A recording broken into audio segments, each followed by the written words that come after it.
KTP digital dengan KTP fisik itu fungsinya sama.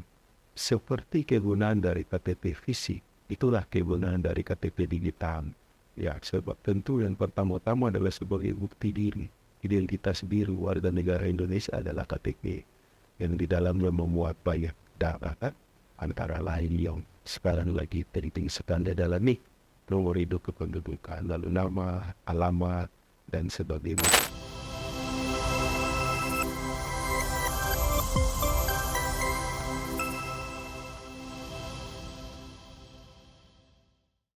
Salam jumpa Sobat Tobi dimanapun berada. Kita jumpa lagi di podcast Pemerintah Provinsi Papua yang dikelola oleh Dinas Kominfo. Dengan saya Chris, melalui podcast Tobi, orang bisa bicara. Kita akan memberikan layanan dari segala bidang. Papua Kreatif, Papua Informatif. Untuk edisi hari ini, sudah hadir narasumber Bapak Raymond Mandibo-Dibo, Esos NSI. Selamat siang Bapak. Selamat siang. Bapak Kepala Dinas Kependudukan dan Pencatatan Sipil Kota Jayapura. Terima kasih, Sobat Kodi dimanapun berada. Sore Bapak, Selamat sore. kabar baik? Baik. Bapak, kita mau cerita-cerita tentang mengenal identitas kependudukan kita ini yang baru sekarang. Oke. Sebelum kita mulai Bapak, kita mungkin masuk ya. Dukcapil ini sebenarnya tugasnya apa ini? Iya, Sobat Tobi dimanapun berada, Dukcapil atau di kepanjangannya Dinas Kependudukan dan Pencatatan Sipil adalah instansi pelaksana atau dinas di daerah yang tugasnya melayani administrasi kependudukan bagi seluruh warga negara Indonesia sesuai dengan wilayah tugas masing-masing. Oke Bapak, jadi kita tahu kalau Dukcapil Kota ini kan ada layanan PACE Dukcapil.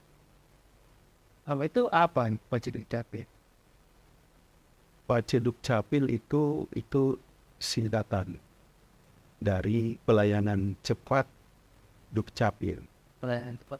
yaitu pelayanan berbasis aplikasi atau website untuk memberikan kemudahan bagi seluruh penduduk atau warga Kota Jayapura mengakses layanan kependudukan secara online dari manapun dia berada tanpa harus datang ke kantor Dukcapil secara fisik. Itulah PACE Dukcapil, memberikan solusi bagi warga yang mungkin sibuk atau tidak sempat datang karena keterbatasan dan lain-lain bisa mengakses dari rumah. Oh iya, jadi apalagi waktu COVID itu Bapak, jadi layanannya langsung online kita jadi penting. Datang lagi tuh Atau Dukcapil. salah satu jadi itu. Apalagi pada saat COVID itu sangat dirasakan manfaatnya. Ini karena pembantu. Iya. Saya lihat kalau di PACE Dukcapil ini ada kartu keluarga, KTP elektronik, kartu identitas anak, pindah datang, NIK dan segala macam. Itu memang bisa urus langsung lewat website itu ya. Bisa. Jadi caranya bagaimana? Jadi pelayanan online itu sama dengan pelayanan fisik. Semua jenis layanan itu bisa secara fisik, bisa secara penilai. Pelayanan di Dukcapil itu banyak sekali. Ada di sini kita mencatat sesuai aturan undang-undang ada 43 jenis layanan. Banyak sekali. Banyak sekali. Coba kita kadang dengan KTP, kartu keluarga, akte nikah, tapi sejatinya ada banyak. Nah, semua layanan ini bisa diakses melalui website kita dengan cara mendaftar. Ini kata kuncinya biar gak susah menghafal linknya yang panjang. Ketik saja kata kunci PACE Dukcapil di Google, nanti keluar website kita paling atas urutannya. Diklik, lalu tinggal pilih apa yang jenis layanan apa yang diinginkan. Nanti di situ ada persyaratannya yang harus diisi, nik, mengambilkan KTP dan lain-lain. Nanti diupload, lalu petugas memproses ke dalam data siap secara personal. Nanti dokumen yang jadi itu langsung terkirim ke email. Jadi warga bisa mencetak sendiri di rumah kalau punya printer. Kalau tidak punya printer bisa cetak di mall pelayanan publik. Tempat ada mesin kita kasih nama mesin ADM. Oh yang kayak ATM. Yang kayak ATM Itu bisa cetak sebenarnya. itu bisa cetak sendiri. Khusus untuk dokumen kependudukan selain KTP. Oh, kalau KTP karena dia kartu itu ya, Ada KTP barcode khusus dan juga ada chipnya chipnya dan printernya juga bukan printer biasa, khusus. printer khusus juga, dan itu tetap di kantor. Oh, jadi yang di mesin itu bisa kartu keluarga. Semua dokumen kependudukan, kartu keluarga, akte nikah, surat pindah, dan lain-lain, termasuk kartu identitas anak. Ada kayak biasa. Jadi Bapak syaratnya tuh kita itu ya, tadi daftar online itu ya, sudah habis datang ya. Tidak harus datang. Waktu kita masuk ke sejak kapan KTP digital diluncurkan atau dilaunchkan? Jadi dasar dari KTP digital itu Permendagri 72 tahun 2022. Kalau lebih tepatnya tanggal 1 April 2022 tahun lalu. Permendagri itu keluar lalu mengamanatkan bahwa seluruh warga negara Indonesia selain memiliki KTP L secara fisik dapat memiliki KTP secara digital, KTP L secara digital yang ada di dalam aplikasi yang namanya identitas kependudukan digital. KTP digital. Bagaimana bentuk KTP digital?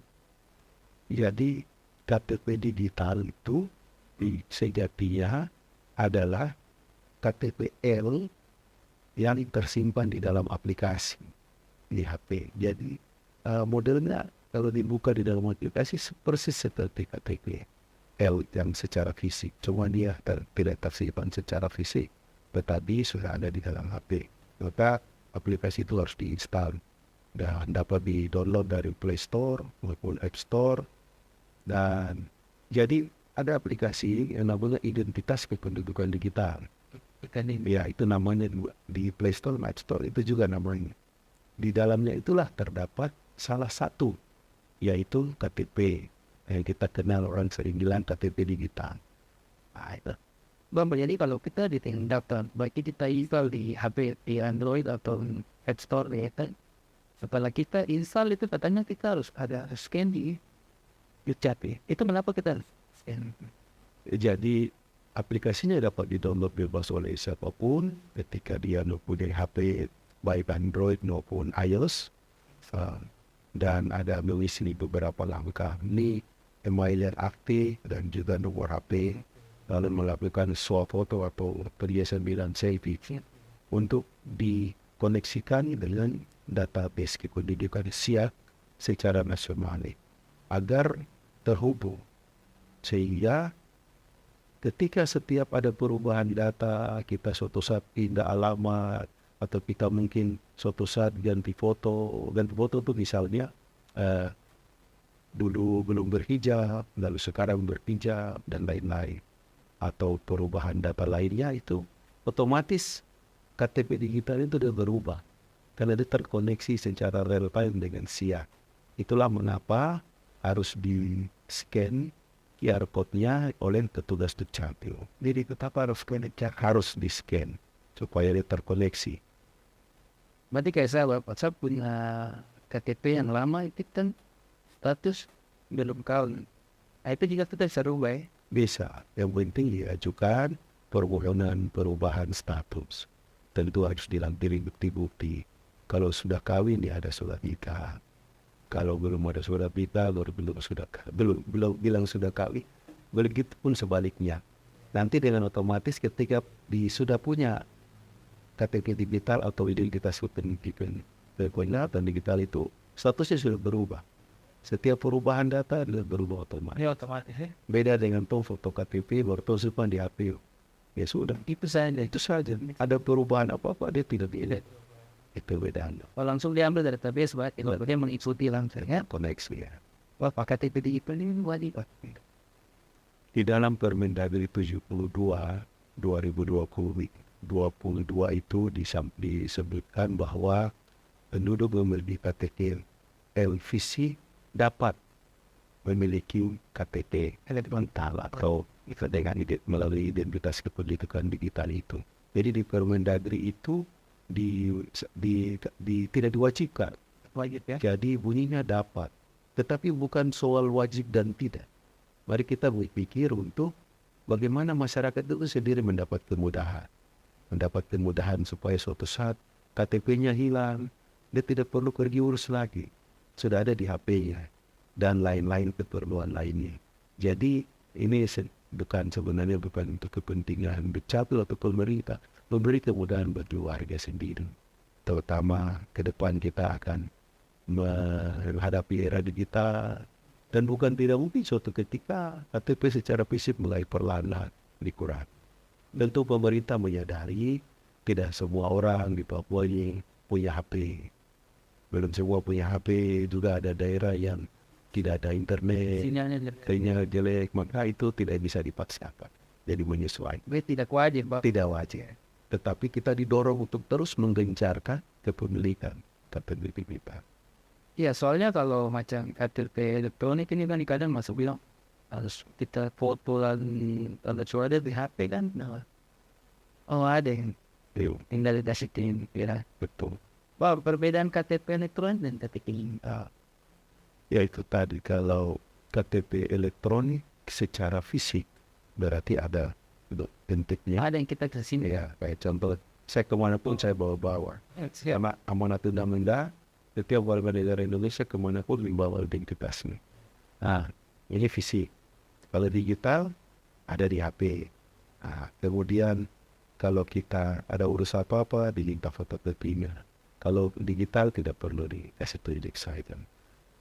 Tentu ketika mau lihat KTP digital, HP ini ada pulsa data dan lain-lain. Harus connect kok. Harus connect. Kalau tak ada pulsa data, tidak bisa diiklan. Kalau fisik ya, dibawa kemanapun tanpa koleksi. Tapi kalau hilang, harus urus lagi. Harus tinggi HP dan Harus lagi bikin laporan polisi dulu, urus lagi penggantian.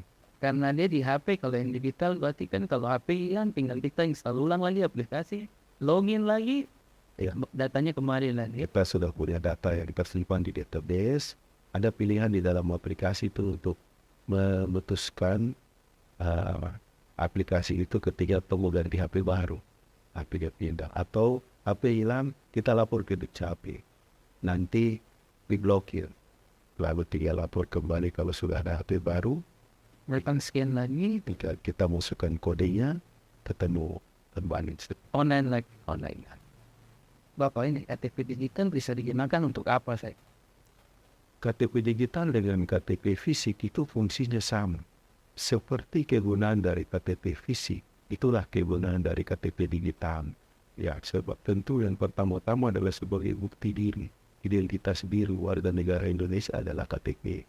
Yang di dalamnya memuat banyak data, antara lain yang sekarang lagi penting sekali adalah nomor hidup kependudukan, lalu nama, alamat, dan sebagainya. Jadi fungsinya sama untuk berbagai keperluan, mengurus administrasi sepanjang hidup usia. Tentu bagi warga negara yang sudah berusia 17 tahun, atau sudah kawin, atau pernah kawin, sudah bisa mendapatkan KTP yang harus dimulai dengan perekaman. Jadi misalnya kita perekaman, terus belum sempat cetak KTP karena belangko habis, bikin KTP di kandung.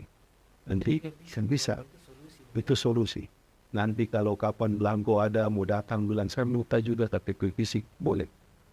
Karena di amanat dari Permendagri itu dapat mengikuti kedua-duanya. Saya kalau mau simpan-simpan, atau bawa-bawa gitu, cetak. Bisa. Oke, Bapak. Jadi kita tahu sekarang kan NIK ini kan dipakai untuk NPWP sama dengan KTP nasional. Jadi nanti untuk KTP digital ini juga sinkron tuh. Iya. Jadi KTP digital adalah salah satu fitur yang ada di dalam aplikasi identitas kependudukan digital yang dibangun oleh Kementerian Dalam Negeri ini. Di dalam aplikasi itu selain ada KTP, itu bisa lihat punya kartu keluarga dan data keluarga. Satu kartu keluarga itu, baik kepala keluarga, istri, dan anak-anak, itu tinggal buka. Semuanya data ada.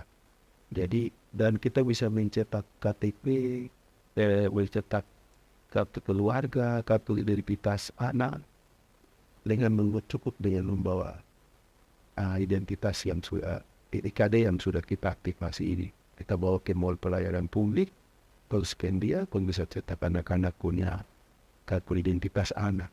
Jadi sebenarnya mau urus kia terus pergi antri di Dukcapil itu sebenarnya sudah tidak perlu. Kalau sudah install dan mengaktifkan identitas kependudukan digital yang di dalamnya ada KTP, kartu keluarga, data keluarga, dan dia akan semakin dipercaya. Dia terhubung dengan, kalau pegawai negeri itu terhubung dengan data kepegawaian BKRI. Dia terhubung dengan KPU RI untuk memilih nanti kita tahu kita memilih di mana, TPS nomor berapa, BPJS Kesehatan, terus mungkin di dalamnya ada sertifikat COVID dan lain-lain. Jadi ini ke depan akan dikembangkan terus, dia menjadi akan terhubung ke berbagai instansi terkait sehingga warga diberikan kemudahan. Jadi bagus juga Bapak kalau kan pakai satu NIK itu, karena kalau nomor ini sendiri, nomor ini jadi nomor lebih banyak. Kalau sedangkan NIK ini jadi mau buat apa? Jadi yang besar nasional yang itu kan. Jadi sama, jadi kita gampang ingat. Kalau ditanya kan mereka tinggal bilang, oh ini Ke depan akan begitu, karena itu adalah undang-undang kependudukan bahwa warga negara Indonesia akan mempunyai single identity number, nomor identitas yang tunggal. Sebuah stakeholder yang lain BPJS lain wajib masuk dengan akses ini. Indonesia satu data. Ya, kita sedang menuju ke era itu. Bapak kalau di Kota Jayapura nih sebanyak yang pakai KTP digital Di Kota Jayapura perlahan tapi pasti kita dorong dengan berbagai sosialisasi, kita jelaskan dulu apa manfaatnya dan orang mulai menyadari, warga Kota Jayapura mulai menyadari bahwa betul juga ya, ini bukan soal wajib tapi tidak, tapi sangat menolong. Sampai dengan per hari kemarin data catatan harian kita dari sistem SIA itu sudah 11.800 orang. Banyak gitu. Sudah 11.800 orang yang menggunakan. Kita target sampai Desember 20.000 orang. Per 6 bulan kita target. Dan tercapai di 6 bulan pertama 10.000 terlampau. Memang itu perlu kita sosialisasi terus menerus. Kita datang ke berbagai tempat. Setiap ada momen malam minggu kita ke mall-mall, ke sekolah-sekolah, semua tempat kita datang.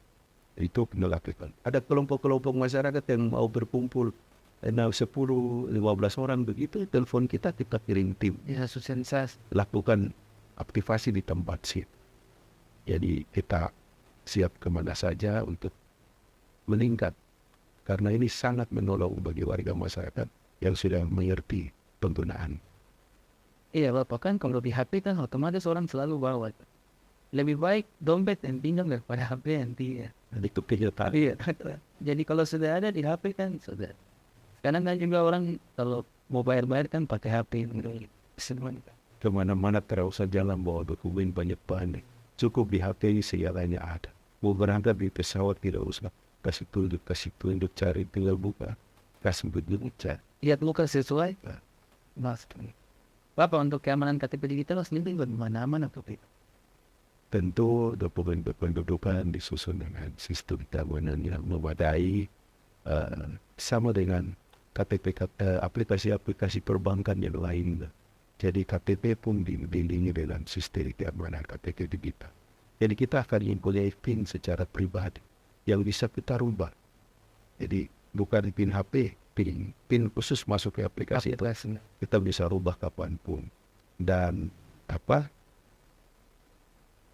ketika kita lupa PIN, kita bisa bertanya untuk dipandu. Lupa PIN itu. Saya lupa password. Bahkan IPD itu nggak bisa di screenshot. Nah, aplikasinya itu tidak bisa di screenshot oleh kita sendiri yang punya HP. Ketika kita buka identitas kependudukan, KTP dan semua fiturnya ini, fitur screenshot di HP itu tidak bisa jalan. Bisa. Itu mungkin maksudnya untuk melindungi. Salah satu ini ya. Itu yang keamanan. Ya. Bulan lalu tuh ada peresmian pelayanan publik di terminal yang untuk pelayanan Dukcapil sendiri suruh pindah ke pelayanan publik atau masih ada di wali kota atas. Pertama, tinggi kita bersyukur sekali Kota Jayapura, Bapak Wali Kota saat ini, Bapak PJ Wali Kota sudah melalui mall pelayanan publik uh, di terminal Embro.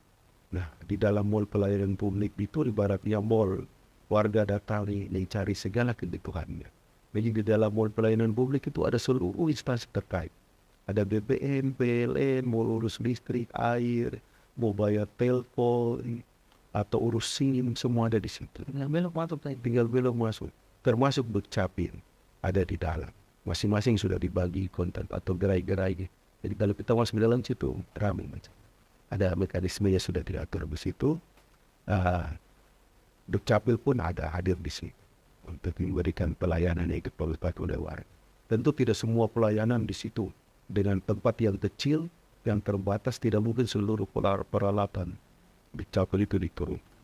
Jadi tapi kita membuka tempat itu. Warga tanya jawab, berbelit desa, tanya ini cara online belum mana, atau tidak tahu cara online, petugas itu membantu cara online, termasuk membantu untuk mencetak dokumen di baik-baik. Oh, berarti tidak semua layanan Tidak semua sebenarnya tapi disesuaikan dengan ketersediaan. tempat juga ya. Iya, tempat karena kecil-kecil aja. Untuk Bapak kita cukup saat ini di sini, tapi mungkin Bapak ada pesan-pesan buat masyarakat mungkin yang mau urus-urus untuk ini Dukcapil, Bapak mungkin ada pesan-pesan.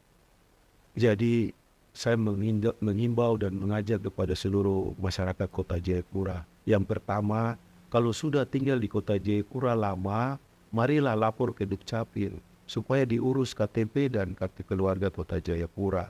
Jangan berpikir nanti bagaimana urus surat pindah dari daerah. Nanti Dukcapil Kota Jayapura yang berkoordinasi dengan Dukcapil daerah asal.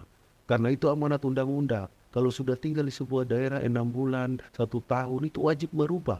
Harus ya. KTP wajib. Karena alamatnya sudah berubah. Itu yang pertama. Yang kedua, seluruh pelayanan dokumen kependudukan di Kota Jayapura itu tidak dipungut biaya Rp1 pun. Kalau ada yang memungut biaya di Dukcapil bisa dilaporkan dan kami akan tentu semua pihak mengawasi. Hal itu bukan hal yang boleh terjadi lagi di saat-saat ini. Yang ketiga, yang terakhir, dokumen ini gratis, tidak bayar, tapi mari masyarakat peduli.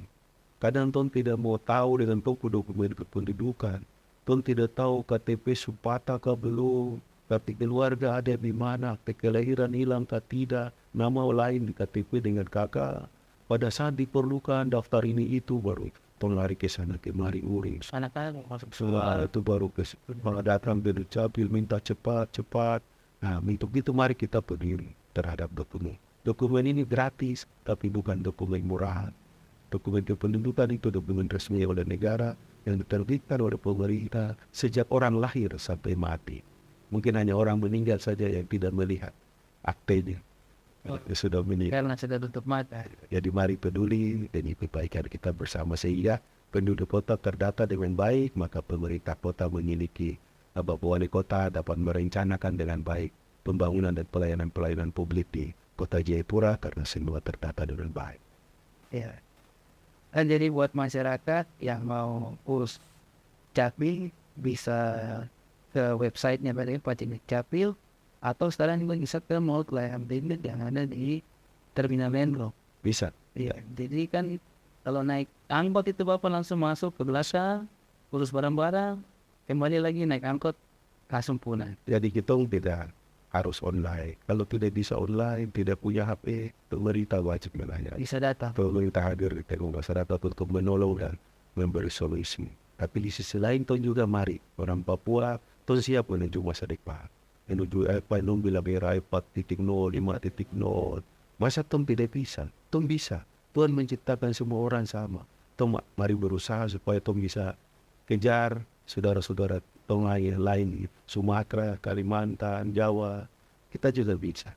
Jadi pelan-pelan kita menuju ke sana. Siap. Iya. Demikian edisi podcast hari ini. Jumpa lagi di episode menarik berikutnya. Papua Kreatif, Papua Informatif.